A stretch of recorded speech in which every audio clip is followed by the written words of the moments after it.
Okay, so that the serpent is going to bite the heel, and then man, the Son of Man, will step on the head of the serpent. So, yung declaration. And then, nakita natin dito sa Genesis 5:22. Okay, wait. Saan yung aking Bible? Kaya kung gagamit ng Bible sa harapan ko para hindi ako magsiswitch. Okay, in Genesis chapter 3, verse 22.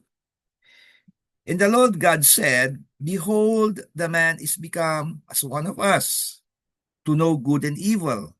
And now, lest he put forth his hand and take also of the tree of life and eat and live forever. So now, from this verse 22, open cam lahat. Mag-open cam po tayo lahat. Kasi gusto ko, except si Pastor Rose at saka si Pastor Hazel, except silang dalawa, kasi na-discuss na namin to kanina. Except sila, ano kaya ang nakikita niyong pangako na nakasaad dito? What are the promises that na sinasabi ng Panginoon dito? What are the promises?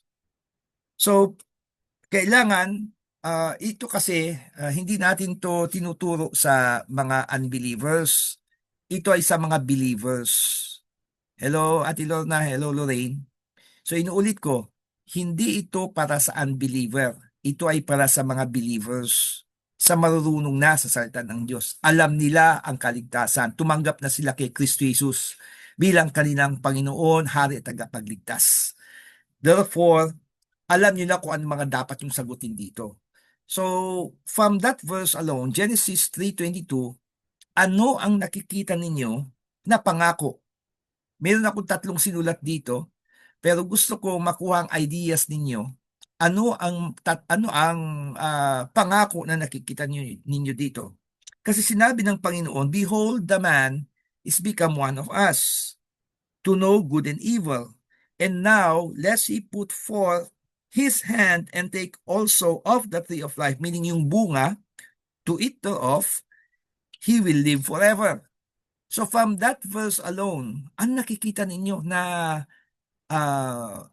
kinababahala ng Diyos na maaaring mangyari, kaya anong ginawa niya? Ano yung pangako niya sa tao? Okay? So, magbibigay ako ng isa para makita ninyo. Okay? And then, basahin nyo rin sa verse 23. Ang unang makikita ninyo dito is that, for the sake of time, bibigyan ko kayo ng idea. Okay? So, from the word forever alone, the word forever, ano ibig sabihin ng forever? Anyone? Forever. Anyone? Pwede niyong i-open yung inyong forever. Kuya Ronnie, Eternal po, eternal. eternal. Okay. So, forever is eternal. Okay, ano pa? Lorraine, sa tingin mo, ano ang nakikita mo dito? Forever. Anong forever ang sinasabi ng Panginoon dito? Anong forever? 5:22. Sa nababasa mo lang, yung nababasa mo. Hindi mo na kailangan interpret. Ano yung forever na sinasabi ng Panginoon dito? Everlasting po. Yeah, ano yung forever na sinasabi niya sa verse 22? Live forever. Live forever. To live forever. Okay, live forever. Ibig sabihin, hindi mamamatay. Okay, hindi mamamatay. Okay? Immortality po. Immortality. Immortality. Hindi mamamatay. So, hindi ko pwedeng sabihin nga immortality kasi naka-discuss yun doon sa second Corinthians, sa first, second Thessalonians chapter 4 yata. But anyway, tanggalin mo natin yung word na immortality, gawin nating live forever is to have that buhay ka habang buhay. Okay? Pero, to live forever. Pero bakit ayaw ni Lord na to live forever? Nagigets ninyo? Nakikita ninyo dito, sabi ni Lord, ayaw ko siya to live forever. Nagigets nyo? Kasi ah, ah, sabi niya na in verse 23, inalis niya na. Okay? Inalis niya in verse 24 pala, inalis niya na ang sila Adam and Eve doon sa Garden of Eden. Bakit? Because of verse 22.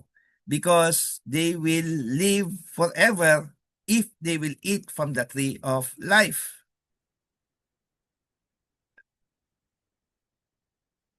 Ano ba yung gift of God? Di ba? Eternal life. Hello? May nagigets kayo dito? Malalim ito, malalim ito. Ano yung pangako ng Diyos dito? To live forever? No, ayaw niya nga eh. Anong ayaw niya dito sa live forever na to? Anong ayaw niya? There are two kinds of forever na maaaring mangyari sa tao. Anyone? Except Pastor Hazel and Pastor Rose. Ano yung dalawang forever na sinasabi dito sa salita ng Diyos? Sa salita from Genesis to Revelation, anong dalawang forever? Forever, you will live forever with God. Ano naman yung isa? Live With forever. Satan to hell.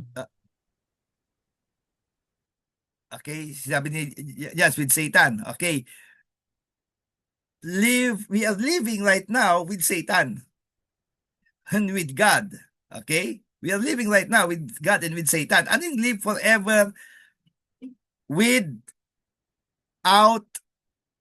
God? Dalawa lang ang pwede nating pagpilian. Live forever with God o live forever without God. So dito, ano ang nangyari bago sinabi ni Lord na baka kainin nila ang bunga ng everlasting life, sa puno ng everlasting life, and they will live forever. The tree of life. Anong ginawa nila? Anong nangyari sa kanila? They were sinful. They sinned against God. They rebelled against God. They disobeyed God. Therefore, naputol ang relasyon nila sa Panginoon. At dahil naputol ang relasyon nila sa Panginoon, ano ang mangyayari? They will live eternally without God. So ano yung pangako dito? The pangako is the mercy of God. God's mercy is the first promise dito sa Genesis chapter 3 verse 22. Ano yung promise niya? Salvation. The promise of salvation. And the promise na tayo ay hindi perdition. So salvation versus perdition.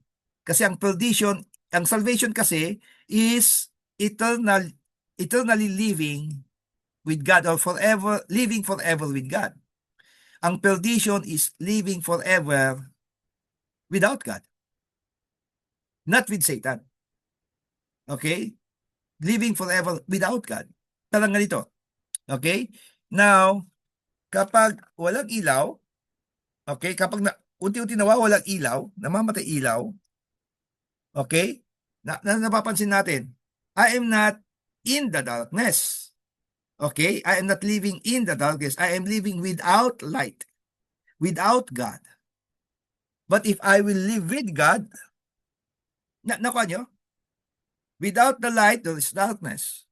Okay? But the light is present in darkness. Nakakuha na rin? Yes. Therefore, we need God. That is the promise of God for us to be saved in dark times. Okay? So number 2. Okay, nakuha niyo any question about that in the first promise, mercy? Anyone? Wala kasing naka-on cam eh. Ang naka-on cam lang dito si Kuya Ronnie, si Pastora, saka si Pastor Hazel. Ewan ko kung baka naka-curlers kayo o kaya nakasubo yung ewan ko kung nagnganganga yung iba diyan. Okay, so gusto ko sana makita kayo na naka-on cam para at least nagkakaroon tayo ng communication kasi baka mamaya nakagare. Ganun, di ba? Isipin nyo yung kalagayan ko. Okay? Gusto ko kayo nakikita. Any question? Wala.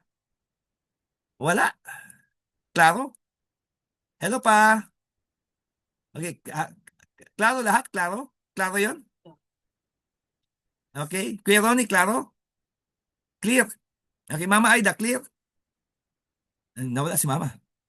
Ay, Okay. Clear, Mama? yes, na clear. Okay. Okay. So, Mitch. Oh, biglang nawala si Mitch.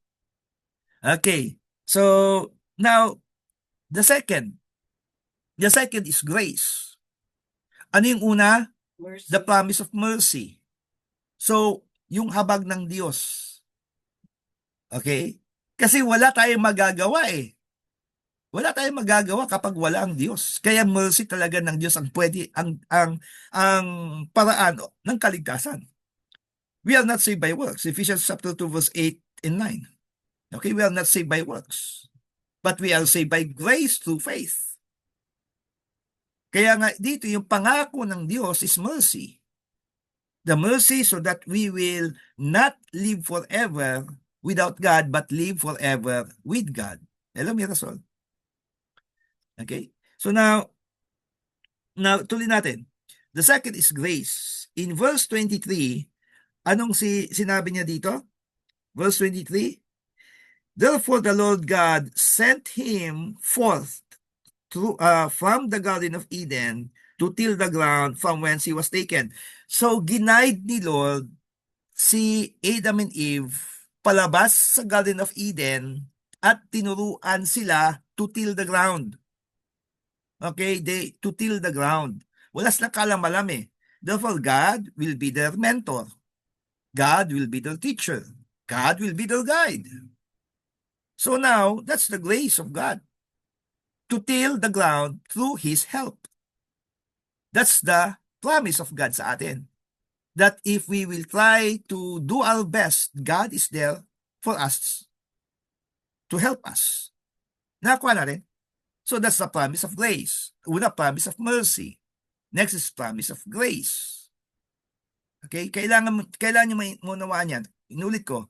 The first promise is the promise of mercy, salvation versus perdition. Either to live forever with God or to live forever without God. Do you want to be saved or do you want to be sent to eternal hell, eternal damnation, perdition? Okay, now next. The second is the promise of grace.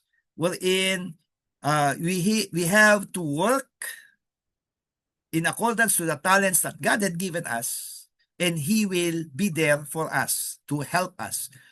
Pagdagdag na kayo ng verses diyan. So now I'm teaching you on how you can try to connect the verses in this verse. Amen. You can connect Joshua and you can connect Deuteronomy 31 verse 6. I will never leave you. I will never forsake you. I will never fail you. Okay. So now that's the promise of grace. Now the third is the promise of favor. Favor. Now, verse 24, so he drove out the man and he placed at the east of the Garden of Eden cherubim and a flaming sword which turned every way to keep the way of the tree of life. Now, tingnan nyo. Romans 6:23, for all have sinned and fall short of the glory of God, doon sa Romans 3:10, tapos doon sa sa 6:23, for the wages of sin is death, but the gift of God is eternal life through Jesus Christ. So now, bakit eternal life ang kailangan nila? Bakit hinarangan? Kasi they're still sinful. They walang repentance eh. Walang pagbabago. They were sinning. They are in the sinful nature. At walang sacrifice. Kasi if you want to be saved, there is a necessity of the blood covenant, of the blood sacrifice. Kaya nga ang blood sacrifice walang iba kundi si Kristo Jesus. Kaya nung siya ay nabayubay doon sa krus ng Kalbaryo, siya ang ginawang sacrifice for the salvation of many. Amen. So yun yung dahilan. Kaya dito nakikita natin ayaw na ng Panginoon na mamuhay ng forever ang tao na nagkakasala. Ang gusto niya namumuhay tayo na may kabanalan. So that's the promise of favor, protection of God from self-destruction. Amen. That's the reason of the Word of God. That's the reason ng ganitong gawain ng family altar. That's the reason mayroon tayong tinatawag na Sunday service. That's the reason na mayroon kang devotion. That's you read the Word of God. That's the reason you pray to the Lord. That's the reason you worship Him. That's the reason why you listen to praise and worship songs. That's the reason that you give thanks unto Him, so that you will be protected from self-destruction. Okay? Kasi sa totoo lang ang naninira sa buhay natin, hindi naman ibang tao eh. Tayo din. Meron bang nabubudol kung walang nagpapabudol? Meron bang nagpapaskam? Meron bang na-scam kung walang nagpapaskam? 'Di ba? Uy, ang ganda-ganda mo ha. Oh, thank you. Pautang nga. Oh, nagpautang ka. Ang ganda-ganda mo ha. Gwapo-gwapo mo ha. Pa-burger ka nga. Nagpa-burger ka naman. Uto-uto ka naman. Walang uto-uto kung walang nagpapauto. So that's self-destruction. So, yun yung the promise of favor. Inulit ko, the promise of grace, mercy, salvation, the promise of grace, that God will be with us in our perfection. He will never leave us. He will never forsake us. He will never fail us. Number 3, the promise of favor, that He will protect us from self-destruction. Amen ba? Amen. Okay? No? Any question? Any question? Wala? Malinaw? Malinaw, mga children? Okay, now, let's go to the next P. Okay. So, now, ang tinuturuan ko kayo kung paano kayong mag-meditate ng word. So, hanapin yung promise. Nang nahanap niyo yung promise, ano yung next P? Practice. Practice. So, you need to have this tinatawag na practice. Hello, Kim, anak. Okay. So, there's what we need for practice. Ano tong practice? 3 rin ang nilagay ko dito. The 3 practice that we need to do is, number 1, to maintain a good relationship with the Father, with God. To maintain that, you have to have that practice. Saan ko nakuha tong practice na to na nakasulat dito? Kasi nakita natin dito that ayaw ni Lord na tayo ay to live forever without Him. So how can we live forever with Him? So we must have a good relationship with God. And now we have a good relationship with God. Now you are listening to me through the words of God. Therefore, you are now having a relationship with God. But maintenance is different. Ako po ay nagme-maintenance ng gamot. At ang gamot na yan is every day. Hindi po once a week. Therefore, our maintenance must be regular. A very good dosage. Sabihin natin, dosage. Dosage is D-O-S-A-G-E. Dosage is tamang dose. Eksakto lang. Hindi naman all of your time talagang babad ka sa salita ng Diyos na wala ka nang ginawa. No, meron ka pa rin ginagawang iba. But still, you need the presence of God. So you need the dosage of the maintenance so that you will be having a good relationship with God. So that's our practice. Daily habit. Daily prayer and worship habit. Okay. The next is that we must pursue perfection and holiness. Yun yung nakita natin sa promise of grace. Kanina, promise of mercy. Sa promise of grace, because God is with us sa lahat ng ginagawa natin, Huwag nating abusuhin. Kasi yung iba, inaabuso nila yung grace eh. Take note, grace cannot supersede law. Hindi pwede na ang grace ay kaya niyang baliwalain ang law. No, no, no, no, no. Grace is subordinate to the law. Hindi mo pwedeng, hindi niya pwedeng saklawan ang law. Ang law ang sumasaklaw sa grace. Okay, siya ay mas mataas, ang law. Now, balik tayo dito. So, if the promise of grace is that lahat ng ginagawa natin, sinasamahan tayo ng Diyos, therefore our practice is we must pursue perfection. Inulit ko mga kapatid, lagi nyo narinig sa akin to. Kapag nag-aaral ka, be perfect in your studies. Be perfect in your studies. Learn well. Kapag anong ginagawa mo, ikaw ay karpentero, be the best carpenter. Be the best engineer. Be the best kung ano man profession meron ka. Be the best businessman. Be the best mom. Be the best dad. Be the best child. Be the best friend. Be the best teacher. Be the best student. Be the best. Pero dapat ano doon ang Panginoon. Never and never mong gagawin na you're trying to be the best at ang naitataas sarili mo. Ang kailangan itataas si Lord. Okay? Kaya nga yan yung the promise of grace, yan yung practice natin. To pursue perfection and holiness. Okay, the next, promise of favor.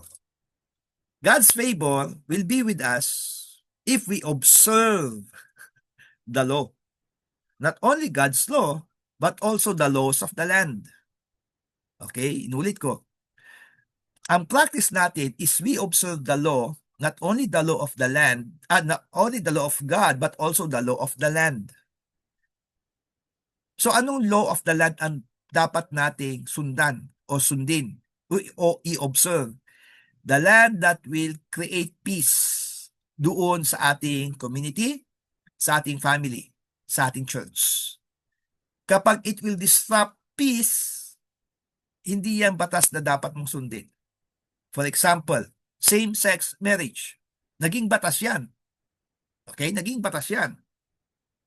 Dapat bang gawin natin same-sex marriage? No, because it is not peaceful sa ating family, sa ating church, at sa ating community. Maraming bumabatikos diyan. Okay? So, hindi lahat ng law ay leading to godliness. So, we have to observe God's law, yan yung practice natin, and we have to observe also the law of the land that will bring peace sa ating buhay, sa ating pamilya, sa ating simbahan, at sa ating community. Okay? Any questions so far sa practice? Nakita nyo, kinoconnect natin kung ano yung promise, may anong, halimbawa, 5 ang promise mo, 5 rin ang practice mo. Kasi kailangan na mayroon kang promise na kinuha, pero wala ka namang practice na ginagawa to claim that promise. Inulit ko, may promise ka, wala ka namang practice, useless. Kaya 10 ang promise mo, isa lang ang practice mo, and then gusto mo yung 10 promise na yun, makuha mo. Hindi pwede. Kailangan, bawat isa may practice ka. Amen. Alam nga naman, gusto mo, nag-enroll ka ng, let's say for example, swimming. Nag-enroll ka pa ng fencing, nag-enroll ka ng ballroom dancing, nag-enroll ka ng basketball, nag-enroll ka ng volleyball. Tapos ang pinapractice mo, tong its. Alam nga naman ito, mamamaster mo to. Wala. You're not practicing this one. You're practicing a different one. Every promise that we claim sa Word of God, there must be a corresponding practice. Amen. If you want to develop your abs, ang kailangan mo exercise is para sa abs. If you want to exercise your biceps, ang kailangan mo exercise is sa biceps. Kapag sa triceps. Okay? Kapag sa mind, reading. Kapag sa lips, reading audibly. Kapag sa mata, the same thing. Kaya ang daming practice yan na dapat mong gawin. So, anuman ang promise na pinangahawakan mo, there is an equal and corresponding practice. Amen? Malinaw ba? Klaro? Okay? So, kasi matatapos na tayo sa paradigm eh. Ang paradigm, the same from start to finish. Ang paradigm is to fulfill Matthew 5:16, let your light so shine before men that they may see your good works and glorify your Father which is in heaven. Yun yung paradigm natin. So that Habakkuk 2:14, for the earth shall be filled with the knowledge of the glory of God as the waters cover the sea. Yan yung ating paradigm. Yan yung pinapakita natin. Yan yung set standard natin. Yan yung banner natin. Yan yung nakikita nila. Kaharian ng Diyos. Kaya ang paradigm isa lang. Okay? Ang paradigm set standard. What is your standard? Para sa Diyos para sa Diyos. Pero kung halimbawa meron kang kinukuha, let's say for example, um, uh, ang pinanghawakan mo is magiging ano ka, that the Lord is going to bless you sa area ng business mo, area ng trabaho mo. Therefore, your paradigm is you will be a successful businessman or you will be a successful sa profession o sa career mo. So, yan yung paradigm. Pero ang pinaka-total niyan, ang paradigm natin, people will see the glory of God through our good works. Amen. At dyan po nagtatapos ang ating sermon sa family altar. Kasi ano lang naman to this is the last day, kaya yung attendance po natin mahalaga because kapag kayo po ay naka-accumulate ng 5 attendance, kayo po ay makakatanggap ng certificate. Pero kapag wala po, sorry, until the next, sa susunod na lang po kayo. Sa susunod na ano. Because this is the last session for our Power of the Kingdom subject. Okay? Kasi may subject tayo, Power of the Kingdom. Now, yung 3 Ps is your equipping for the power of the kingdom. Kaya ko tinuro yung 3 Ps kasi power. Okay? The 3 Ps, the promise, practice, and paradigm is for you to learn on how to interpret scriptures so that you can exercise kratos, dunamis, and exousia. So everything is about that. Everything is about these 3. Hindi na po tayo magdi-discuss ng kratos, dunamis, at exousia. Dito na po magtatapos. Maging sa susunod na mga services natin, hindi na po. Mag-ano lang po tayo, siguro magbibigay lang ako ng paalala. Amen. Any questions so far? Wala. Wala. May nagtanong pala sa akin, akala ko si Casey kanina, yung taga San Fernando. Si ano pala, si Anak Kim. Yung buti na lang nag-ano siya na video. May nagtanong sa akin about a certain name sa napanood yata nila, Samael. Samael. Si Samael is ang isa sa pangalan ni Satan. Isa sa pangalan ni Satan. Okay? Sabi ko, wala sa Bible ang Samael. So, saan mo nakuha? Sino nagsabi sa'yo? Sabi ko sa kanya, tinanong ko siya. Kasi ang Samael is, tinuturo lang yan sa Jewish culture, not sa Bible. It's actually parang, anong tawag nun? Yung hindi pamain, ano yun? Folk, folk, folk, folk, folk, folklore. Folklore, yun, folklore. Kaya hindi siya dapat pinag-aaralan.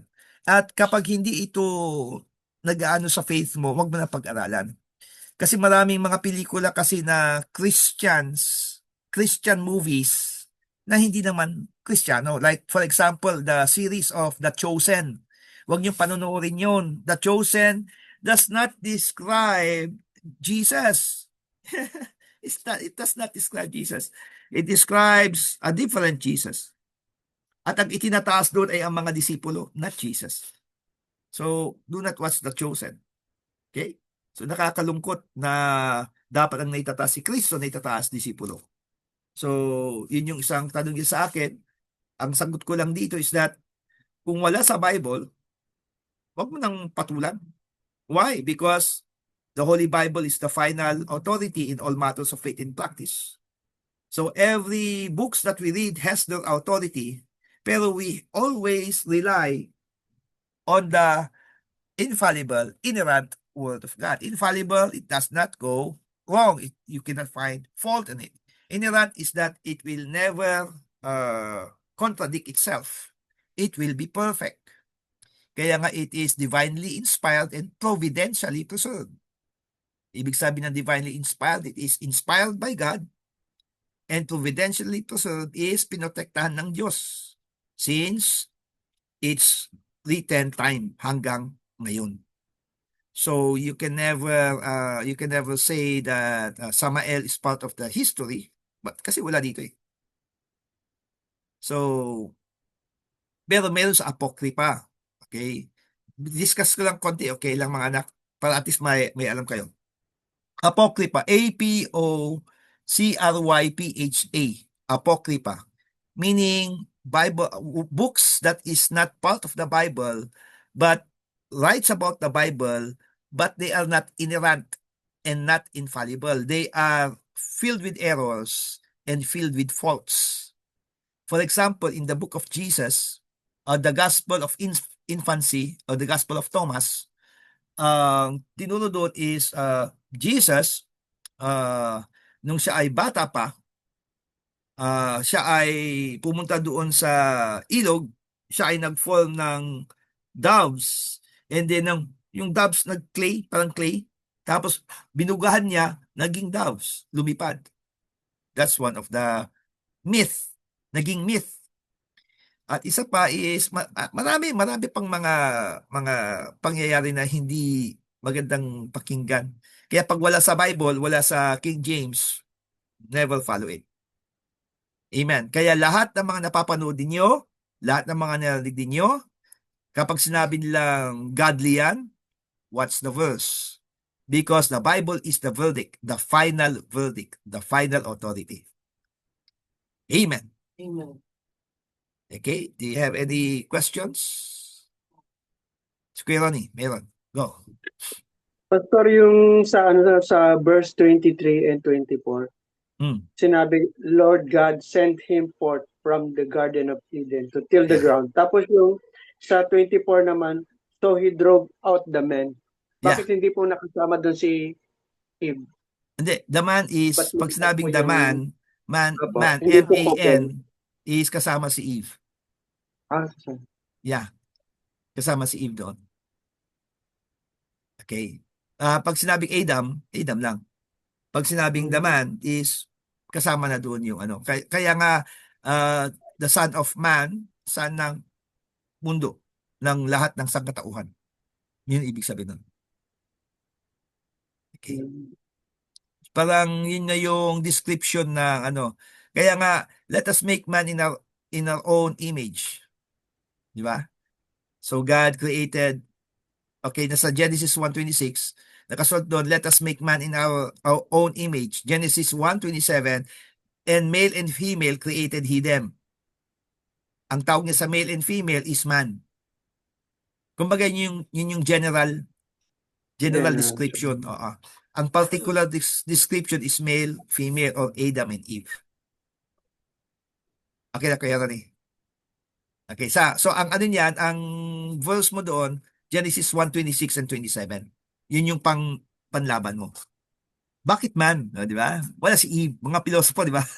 Totoo yan, Kuya Ronit. Thank you for that. Kasi talagang marami talaga sa labas ng pilosopo talagang. Ito pa pala, gusto ko ituro sa inyo. Yung verse 24, he drove out the man. Tinulak daw. Pinalayas. Tinulak, pinalayas, pinaalis. Hindi. Mayroong verse 23. Anong sabi niya doon? He sent him forth. Ibig sabihin, ginaid niya. Sinamahan niya. Sinamahan niya. Okay? Hindi niya iniwanan. Wala eh. Wala silang magagawa. Even though they have sinned, sinamahan pa rin sila ng Diyos. Amen? So yung drove out is that, yun yung, okay, ganito yun. Okay? Punta tayo sa message. Gusto niya, sino dito may gustong malaman ng message dito? Taas ang kamay. Amen. Taas ang kamay, mga gusto mag-message. Okay. So now, this is the message.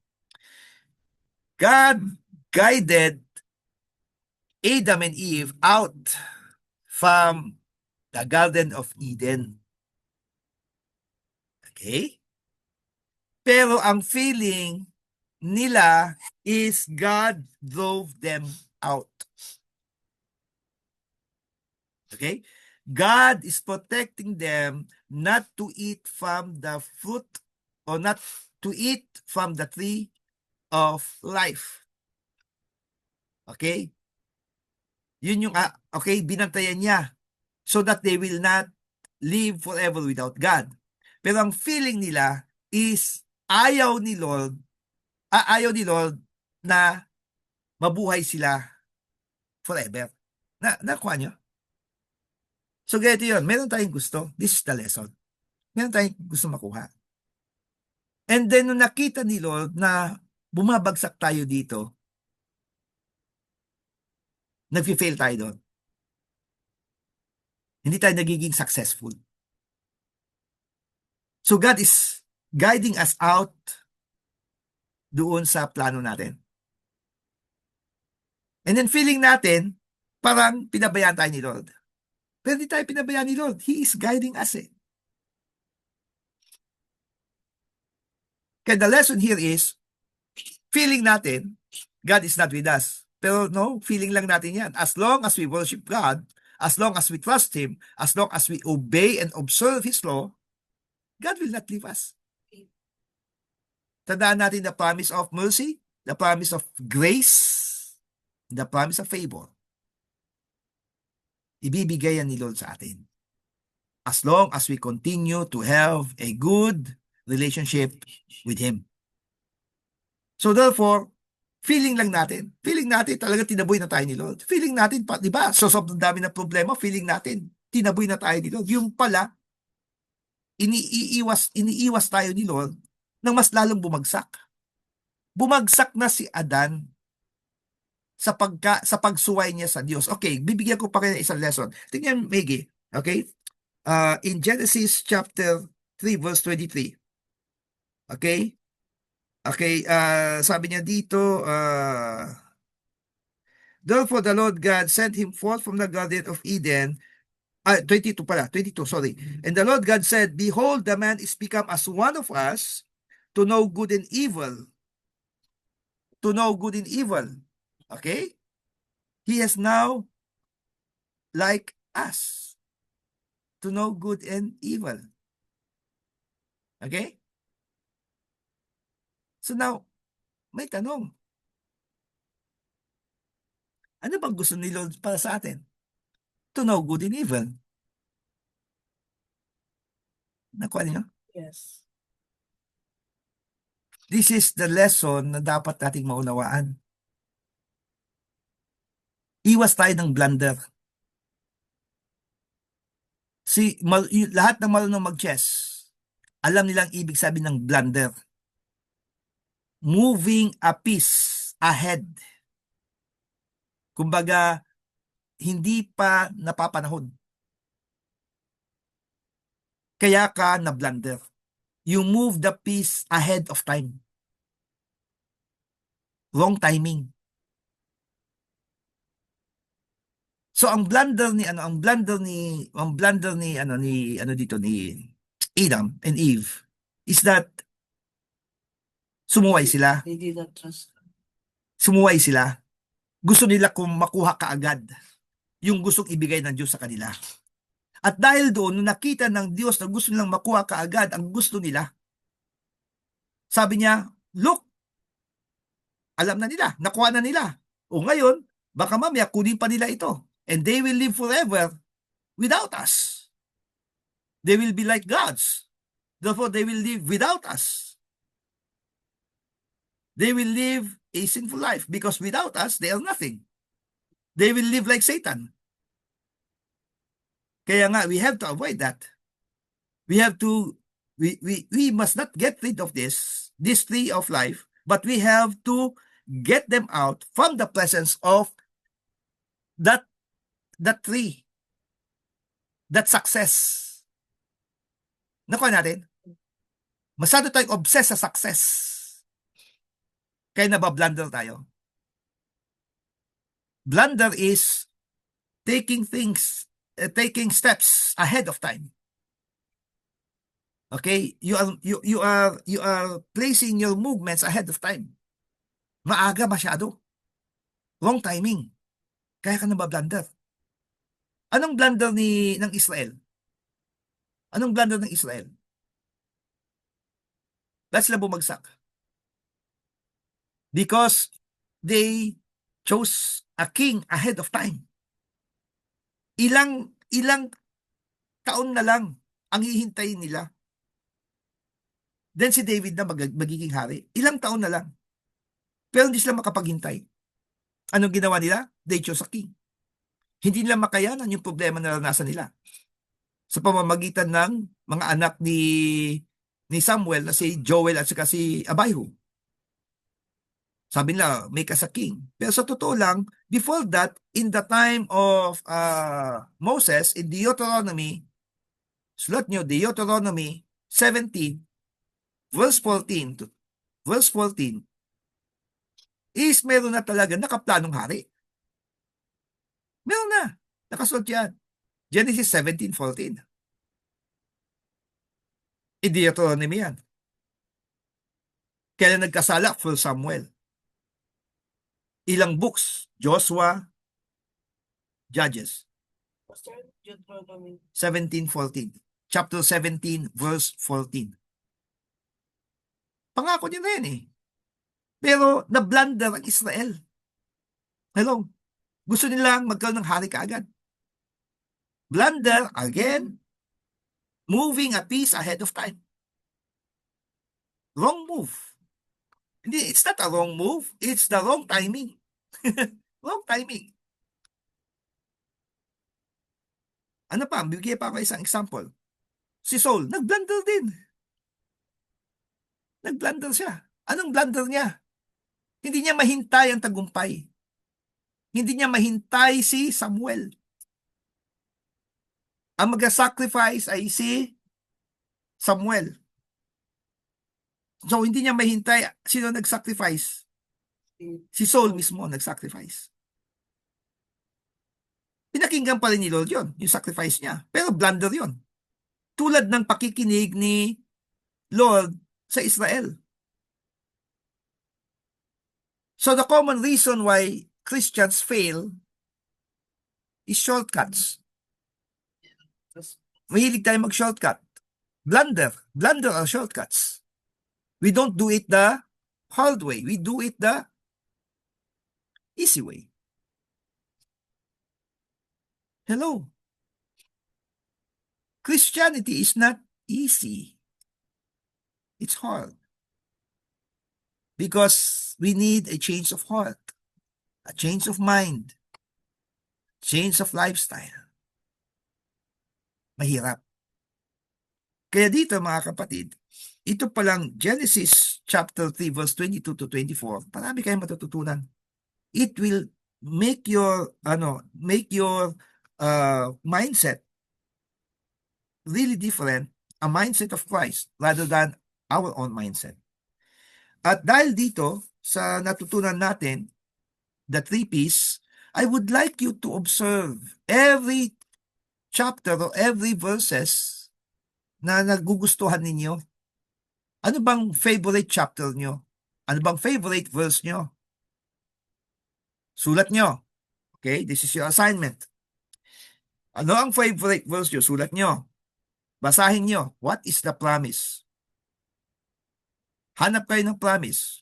Kung kaya nyo, hanapin nyo ang promise of mercy, promise of grace, and promise of favor. Pag mahanap nyo itong tatlong ito, o kaya gusto nyo pandagdagan, okay lang. Kung 10 ang promise na nakita nyo, praise the Lord. Kapag isa lang, it's okay. Basta may promise kayo. Kasi favorite verse nyo eh. Bakit yung favorite verse yan? Kasi may promise eh. Amen? So, kunin nyo ang promise. At kapag may promise, ano yung practice? anong dapat yung i-practice para makamit yung promise. And then doon yun na yung magiging, ano nyo, magiging devotion nyo. Devotion nyo yan for the whole week. Okay? Or for the whole day. O kaya, halimbawa, devotion mo yan for the whole day, and then next day, gusto nyo, bahala kayo. It's up to you. Basta ang importante lang maisa puso nyo. Hindi paramihan ng verses, mga kapatid. Hindi paramihan ng sinusulat. Kasi, nasa ano natin yan, nasa puso natin yan. Tandaan natin, maraming naligtas sa pamamagitan lang ng isang pahina ng Bible. Isang pahina, but they have preached to the entire village in China. Just one page of a Bible, the book of John. So yun yung point na sinasabi ko sa inyo mga kapatid, hindi paramihan ng verses, paunawaan. The more you understand the verse that you're reading, the more that you cling onto the promises, the more that you will be blessed. But every promise must have a corresponding practice. Amen? Okay? So, wala nang mga tanong? Okay lang ba kayo lahat? Wala ang mga tanong? Klaro? Kuya Ronnie, may question ka? Okay, Mitch, anak. Mitch, Kim, anak, mayroon kang tanong? Kim? Hello, anak Kim. May tanong ka? Wala, okay. Wala po, Pastor. Okay. Okay, sa lahat narito. Sige na. Parang ano, Pastor, parang may sumagi sa isip ko. Okay. Hindi po nakaline sa topic natin. Okay lang po ba? Okay lang, anak. Kasi tatanong ko lang po, Pastor, kung di ba po tayo mga Christians, di ba po may mga ginagawa din po tayong Bible study sa mga kapatiran or sa mga ibang ano. Tapos, Yes, anak. paano po pag may pumuntang mga Jehovah's Witnesses, ganon? Are we allowed to entertain them, Pastor? Sa totoo lang, anak, parang nga ito. Kumakain kayo meron na kayong nakaset na ulam, kumakain na kayo, and then may darating na bisita. Yung papakita nilang ulam sa inyo is almost the same, pero ibang lasa. So, para sa akin is, it depends sa kakayanan ninyo.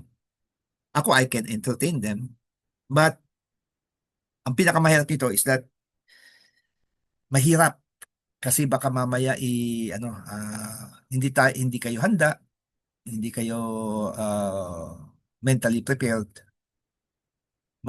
Instead na maka magbibigay lang ako example, anak ka. Si Mama Aida, alam ni Mama to eh. Kapag kami dadalo sa uncle namin, si uncle namin talagang elder yan ng Jehovah, saksi. Grabe yan. Kapag doon kami, nagpipreach yan. Kaya sinabihan ko si Mama, ganun ka lang, tango ka lang ng tango, tango ka lang ng tango. Pero huwag kayong makikinig. Kasi anak iba yung doktrina nila. Ibang-iba. So, at saka isa pa anak, naalala niyo yung tinuro ko sa inyong spiritual warfare. Na kapag pumapasok sa bahay ninyo may kakaibang espiritu, maiiwan yan dyan. Kaya ingat kayo sa pinapapasok nyo sa bahay nyo. Para sa akin yun lang pero kung kaibigan nyo, sabi mo gano'n huwag tayo mag-usap ng religion because we have our own. Let us maintain our friendship. Ganun ako eh. At saka, ako kasi anak, kaya ko kasi. At ang defense ko lagi, not Bible. Noon, ang dinidepensa ko sa kanila, Bible. Bible talaga. Pero, nag-aaway kami. Kaya ang ginagawa ko is, for example, di ba ang tinuturo nila is ang pangalan ng Diyos? Jehovah. Diba? Yan tinuturo nila eh. Yan pinagpipilitan nila. Anong pangalan ng Diyos? Jehovah. Anong sabi dito? What is the name of God? Jehovah, Jehovah, Jehovah, Jehovah. And then, kaya sinabi ko sa kanya, simple lang, Uncle, anong pangalan nyo? Di ba Eugenio? Anong tawag ko sa inyo? Eugenio o uncle? Uncle. Gusto yung tawagin ko kay Eugenio? Anong tawag sa inyo ni Linya? Di ba, Daddy? Gusto yung tawagin kayong Eugenio, Eugenio. Ano ba tawag natin sa kanya? Di ba? Because we are adopted. We now cry Abba, Father. We don't cry Jehovah, but we cry Abba or Father. We don't call him Jehovah. We don't call him Yahweh. We don't call him Adonai. We call him Father. So therefore, doon, yung sinasabi ko lang sa kanya na ano na hindi parang pilosopo pero logic. Logic kasi God is a person. Kaya yun yung point na hindi ko pinaglalaban yung hindi ko doktrina sa doktrina. Magsusuntukan yan. At saka isa pa anak, ang ituturo nila sa atin is iba, malayo. Hindi right ang scripture nila. Hindi right. They believe that Jesus is not God. Kaya will you allow, halimbawa for example, sasabihin nila yung pastor mo, for example lang, okay, yung daddy mo ay hindi mo daddy. Sasabihin niya sa'yo, okay, o kaya yung tao yun ay hindi ganyan. Naninira siya. So, yung mali eh. Dapat hindi niya dapat mahirap makinig sa isang tao na iba ang pananampalataya. Pero maganda silang kaibigan. Pwede mo silang maging kaibigan, but not with the Bible. Mag-aaway na. Kaya you can entertain them as friends, but do not entertain them as Bible school, Bible study teachers. Malilito lang kayo. Malilito kayo, anak. Thank you po for that, Pastor. Si Pastora daw. May idadagdag daw, anak. Hello, anak Kim. Share ko lang sa'yo. I have also friends na Jehovah Witness. But iba-iba kami magbabarkada talaga doon sa group namin sa batch 86. Pero one thing that we ask from each other kasi may dating daan, may sabatista and everything. Pag mag-uusap lang kami ay patungkol sa pag-ibig ng Panginoon. We will not talk about doctrine kasi talagang magkakaiba. And we will not grow together in the Lord, sabi namin sa kanila, and yun ang napag-usapan sa grupo, kung ang doktrina ang pag-uusapan. Because my warning, I shared this to them also.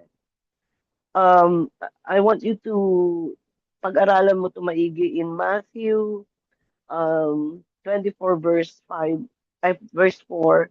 Sabi niya, take heed that no man deceive you. We are being warned already by our Lord.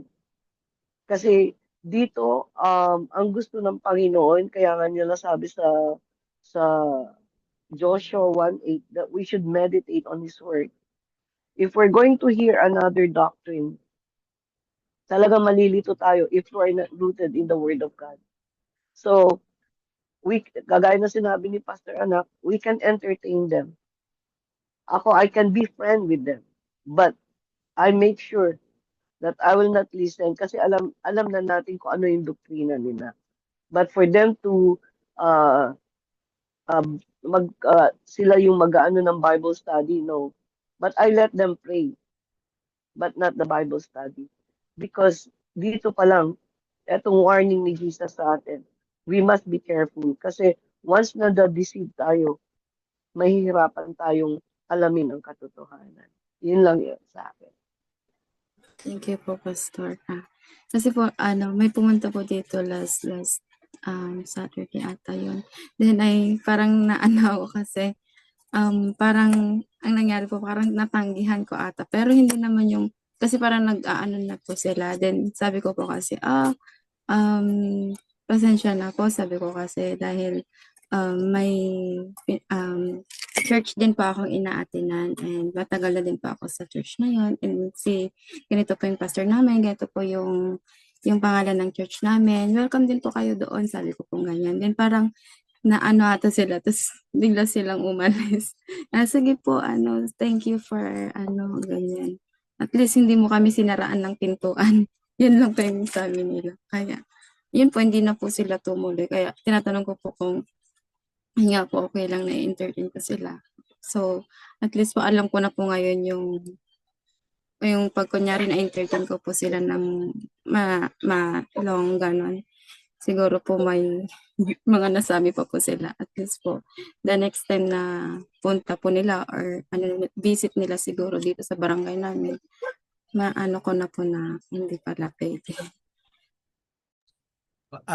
Kasi anak, yung sinabi ko kanina na depende sa faith mo. Mayroon kasi isang pastor from America.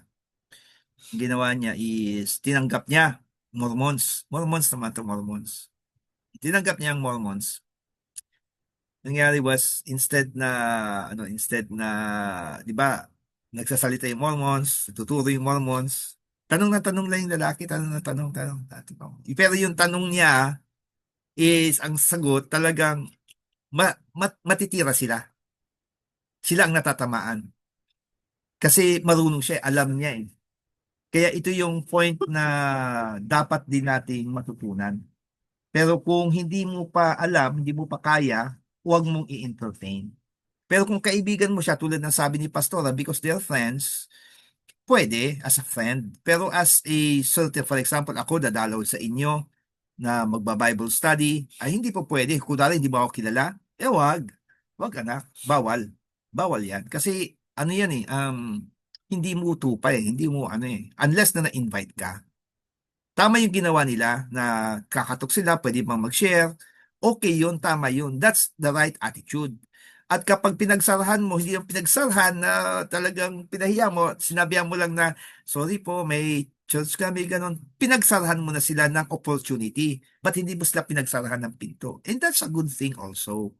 Kasi alam mo na iba yung faith nila. Tama yung ginawa mo. Hindi yung kamalian. Kasi magbibigay ako ng example, noong time na masyado akong mabait, yung isang Baptist, pinabayaan ko lang mag-Bible study dito kila mama noon. Yang nangyari, kinakalaban na pala ako yung Baptist. Kung ano pinagsasabi, against sa Pentecostal, against sa atin. So, kaya yung kasama ni mama is that hindi umaten sa church. Dati, unti-unti umaten. Pero dahil sa kanya, hindi na umaten. Doon na umaten. So, yun yung point na mahirap din. Mahirap din. Okay? Any questions so far? Ma, Anak ako, may tatanong. okay. Halimbawa may nagbigay sa iyo ng tracts or parang bulletin, kailangan mabasahin ba natin yun? Hindi na ibang religion. Kailangan mabasahin o itapon na lang?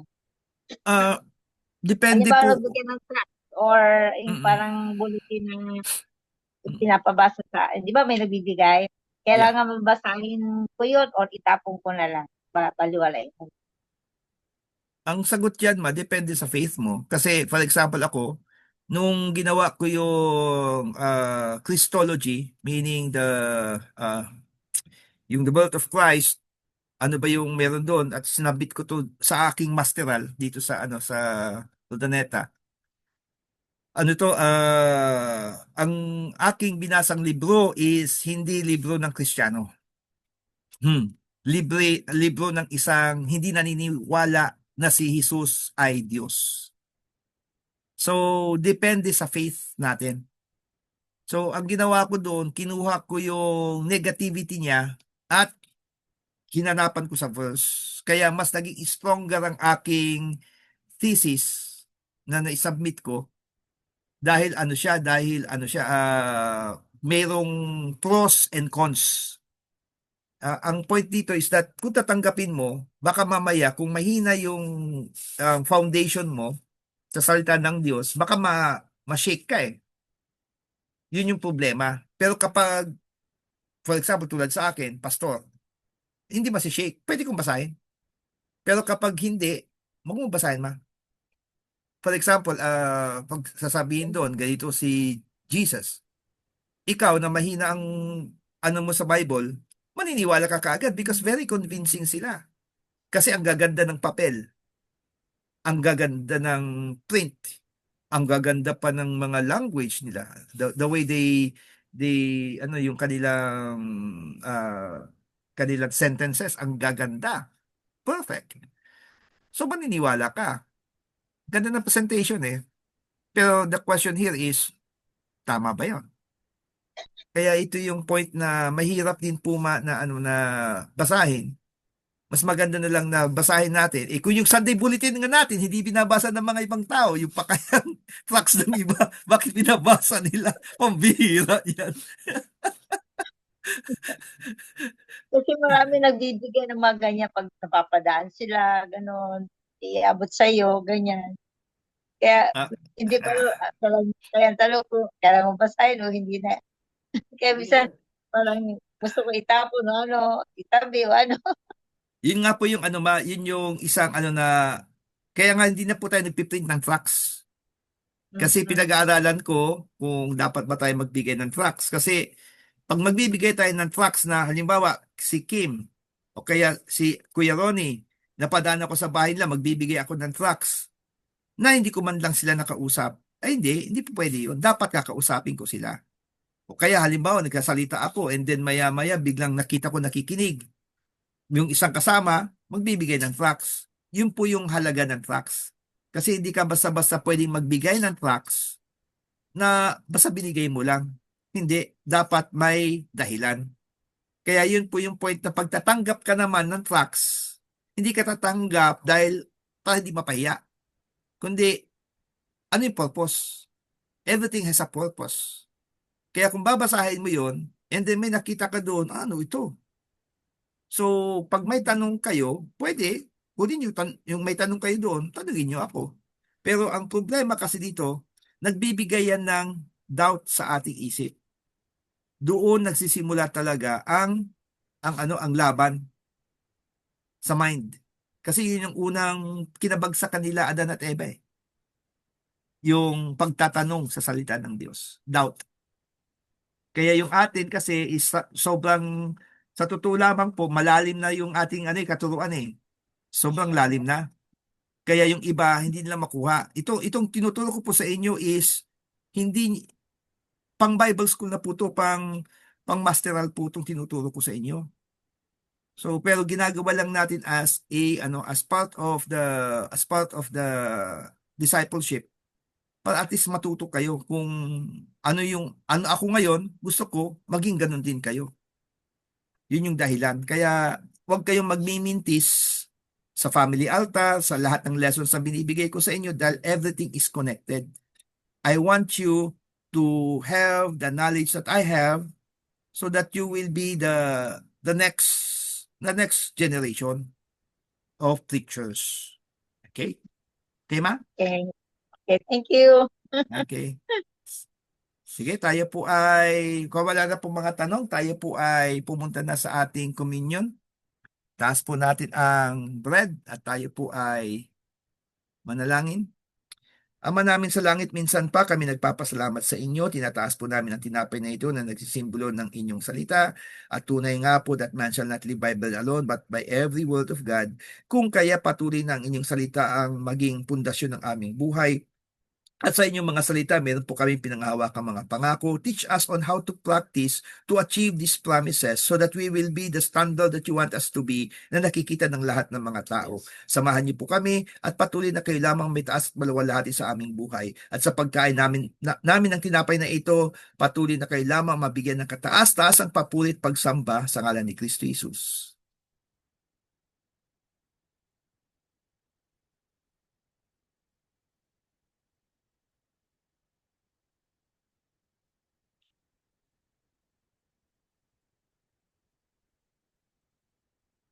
Taas po natin ang Diyos. Muli dakilang Ama, kami nagpapasalamat sa inyo. Salamat po sa bawat buhay ng bawat isa. Salamat po sa inyong paggabay sa amin. Tunay nga po na ang inyong Espiritu Santo ang nagbibigay sa amin ng kalakasan, ang nagbibigay sa amin ng gabay upang magampanan namin ang mga nais ninyo. At sa pag-inom namin ng Diyos na ito, inumin namin ng may pasasalamat at pagsamba sa ngalan ni Kristo Jesus.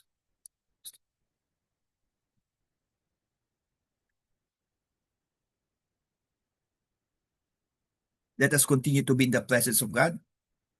Dakilang Diyos, minsan pa kami nagpapasalamat sa inyong pagsama. Salamat po sa bawat buhay ng bawat isa. Salamat po sa patuloy na patnubay at gabay ninyo. At sa lahat ng mga kapatid namin na may mga petition, kayo po ang siyang sumama sa kanila. Let thy kingdom come and let thy will be done in their lives, in their families, na things that they do as it is in heaven. Salamat po. Tunay nga po na kami ay sinasamahan ninyo at pagpapalain nyo ng inyong presensya at pagkilos ng Espiritu Santo. The Lord bless you, the Lord keep you. The Lord make his face shine upon you and be gracious unto you. The Lord lift up his countenance upon you and give you peace. In the name of the Father, and of the Son, Jesus Christ, and of the Holy Spirit. Amen. Amen. Hallelujah.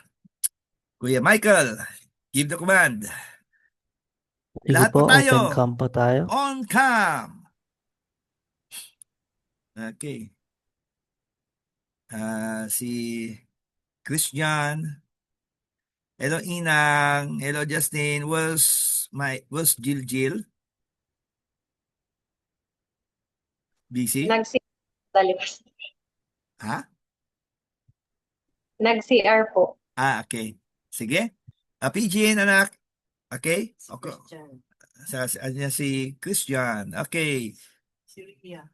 Sige po, point up po tayo. Alright, so 1, 2, and 3 po, point up po. 1, 2, and 3. Isa pa po. 1, 2, and 3. Alright. Okay. Good night. Good night, Kion. Good night, everyone. Christian, good night, everyone. God bless. God bless. Good night.